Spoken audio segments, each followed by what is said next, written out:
Hi ಎಲ್ಲರಿಗೂ, ಇದು ತೇಜಸ್ವಿನಿ ರಮೇಶ್. ನಮ್ಮ ಮಂಡ್ಯದಲ್ಲಿ ಫ್ಲವರ್ ಶೋ ಮಾಡಿದರು. ನಾವು ಲಾಸ್ಟ್ ಡೇಗೆ ಹೋಗಿದ್ವಿ. ನಾನು ಹಾಗೂ ನನ್ನ ಫ್ರೆಂಡ್ಸ್ ಹೋಗಿದ್ವಿ. ಲಾಸ್ಟ್ ಡೇ ಆಗಿದ್ದರಿಂದ ಫ್ಲವರ್ಸ್ ಎಲ್ಲ ಸ್ವಲ್ಪ ಬಾಡೋಗಿತ್ತು. ಬಟ್ ನೆಲದಲ್ಲಿ ಹಾಕಿರುವಂಥ ಫ್ಲವರ್ಸ್ ತುಂಬ ಚೆನ್ನಾಗಿತ್ತು.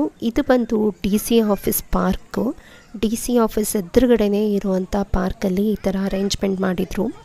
ತುಂಬ ಚೆನ್ನಾಗಿ ಮಾಡಿದರು. ಥೀಮ್ಸ್ ಎಲ್ಲ ಎಲಿಫೆಂಟ್ಸ್ ಎಲ್ಲ ಮಾಡಿದರು. ಹಾಗೆ ಅಲ್ಲಿರೋ ಪ್ರತಿಯೊಂದು ಮರದ ಮೇಲೂ ವರ್ಲಿ ಆರ್ಟ್ ಪೇಂಟ್ ಮಾಡಿದರು. ಹಾಗೆ ಒಂದೊಂದು ಮರಕ್ಕೂ ಈ ಥರ ಎತ್ತಿನ ಬಂಡಿ ಚಕ್ರಗಳನ್ನ ನಿಲ್ಲಿಸಿದ್ರು. ತುಂಬ ಚೆನ್ನಾಗಿ ಅನ್ನಿಸ್ತಿತ್ತು. ರೈತರ ಬಗ್ಗೆ ತುಂಬ ಚೆನ್ನಾಗಿ ಥೀಮ್ ಮಾಡಿತ್ತು. ಹಳ್ಳಿ ಜೀವನ, ಹಳ್ಳಿ ಜನರ ಬದುಕು ಹೇಗಿರುತ್ತೆ ಅನ್ನೋದನ್ನು ತುಂಬ ಚೆನ್ನಾಗಿ ತೋರಿಸಿದ್ರು ಇಲ್ಲಿ. ಹಾಗೆ ಫ್ಲವರ್ಸ್ ಅಂತೂ ತುಂಬ ಚೆನ್ನಾಗಿ ಕೆಲವೊಂದೊಂದು ಕಡೆ ಪಾಟ್ಸ್ ಇಟ್ಟಿದ್ರು, ಕೆಲವೊಂದೊಂದು ಕಡೆ ಭೂಮಿಗೇನೆ ಗಿಡಗಳು ಹಾಕಿ ಬೆಳೆಸಿದ್ರು. ಅದಂತೂ ನೋಡೋಕ್ಕೆ ಸಕ್ಕತ್ತಾಗಿತ್ತು. ಒಂದೊಂದು ವೆರೈಟಿ ಫ್ಲವರ್ಸು, ಬಟ್ ಎಲ್ಲ ಸೀಸನಲ್ ಫ್ಲವರ್ಸ್ ಆಗಿತ್ತು. ಹಾಗೆ ಇಲ್ಲಿ ಕೆಂಗಲ್ ಹನುಮಂತಯ್ಯ ಅವ್ರದ್ದು ಹಾಗೆ ದೇವಸ್ಥಾನಗಳದ್ದು ಇದಂತೂ ಸೂಪರಾಗಿತ್ತು.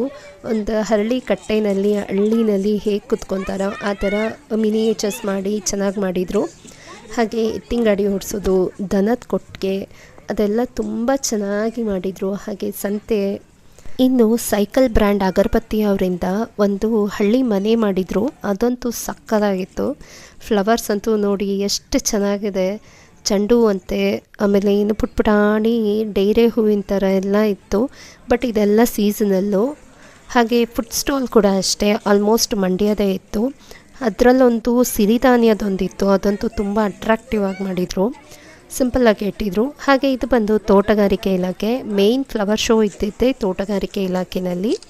ಲೈಟಿಂಗ್ಸ್ ಅಂತೂ ಈವ್ನಿಂಗಲ್ಲಿ ತುಂಬ ಚೆನ್ನಾಗಿ ಮಾಡಿದರು. DC ಆಫೀಸ್ಗೆ, ತೋಟಗಾರಿಕೆ ಇಲಾಖೆಗೆ, ಹಾಗೆ ರೋಡ್ಗಳಲ್ಲಂತೂ ಸಕ್ಕತ್ತಾಗಿ ಮಾಡಿದರು. ಗಣೇಶನ ಚೆನ್ನಾಗಿ ಕೂರಿಸಿದ್ರು. ಇನ್ನು ಈವ್ನಿಂಗು DC ಆಫೀಸ್ ಪಾರ್ಕಲ್ಲಿ ಫೌಂಟೈನ್ ಕೂಡ ಇತ್ತು, ವಾಟರ್ ಫೌಂಟೈನು. ಇದು ಕೂಡ ಚೆನ್ನಾಗಿತ್ತು. ಸಂಜೆ ಹೊತ್ತು ಮಕ್ಕಳನ್ನ ಕರ್ಕೊಂಡೋಗಿ ಆಟಾಡ್ಸೋದಕ್ಕೆ ತುಂಬ ಚೆನ್ನಾಗಿತ್ತು ಫ್ಲವರ್ ಶೋನಲ್ಲಿ. ಹಾಗೆ ಈ ಸತಿ ಫ್ಲವರ್ ಶೋನಲ್ಲಿ ತುಂಬ ವೆರೈಟೀಸ್ ಆಫ್ ಸ್ಟಾಲ್ಗಳು ಇಟ್ಟಿದ್ರು. ಇನ್ನು ನೆಕ್ಸ್ಟ್ ಡೇ ನನ್ನ ಫ್ರೆಂಡ್ಸ್ ಎಲ್ಲ ಸೇರಿಕೊಂಡು ಗೌಡಗೆರೆಗೆ ಹೋದ್ವಿ. ಗೌಡಗೆರೆಯಲ್ಲಿ ತುಂಬ ಹೆಚ್ಚಾಗಿ ಫೋಟೋಸ್ ಏನೂ ತಗೊಳ್ಳಿಲ್ಲ ನಾನು. ದೇವಸ್ಥಾನಗಳಲ್ಲಿ ಹೆಚ್ಚಾಗಿ ಫೋಟೋಸ್ ತೆಗಿಯಲ್ಲ ನಾನು. ಹೋಗಿದ್ದೀವಿ ಅನ್ನೋ ನೆನಪಿಗೆ ಒಂದೋ ಎರಡೋ ತೆಗ್ದಿರ್ತೀನಿ. ಐ ಹೋಪ್ ಈ ವಿಡಿಯೋ ಎಲ್ಲರಿಗೂ ಇಷ್ಟ ಆಯಿತು ಅಂತೇಳಿ ಭಾವಿಸ್ತೀನಿ.